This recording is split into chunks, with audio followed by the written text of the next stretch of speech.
Uber અને Rapido bike service પર આરટીઓની લાલ આંખ. પ્રાઇવેટ પાર્સિંગ સાથે બાઇક સર્વિસ આપતા નોટિસ ફટકારવામાં આવી છે. 15 દિવસમાં 12 ડ્રાઈવર પાસેથી 10,000નો દંડ વસૂલાયો છે. કોમર્શિયલ વાહન માટે રજીસ્ટ્રેશન કરાવવું જરૂરી છે.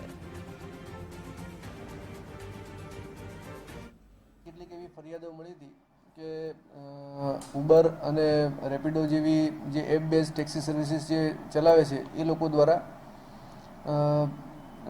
જે ટુ વ્હીલર્સ છે એ પ્રાઇવેટ પાસિંગના હોય છે અને એના દ્વારા ટેક્સી સર્વિસ પ્રોવાઈડ કરવામાં આવે છે. એટલે અમે એક એની માટે અમારા ઇન્સ્પેક્ટરોને સાથે રાખીને ડ્રાઈવ કરી હતી અને ડ્રાઈવ દ્વારા અમે એવા વાહનો પકડ્યા હતા કે જે લોકો પ્રાઇવેટ પાસિંગ હોવા છતાં પણ ટેક્સી સર્વિસ પ્રોવાઈડ કરતા હતા. એવા વાહનોને ડિટેન કરવામાં આવ્યા છે અને એને દંડ કરીને કાયદેસરની કાર્યવાહી કરવામાં આવી છે. એના માટે ડ્રાઈવ ચાલુ જ છે.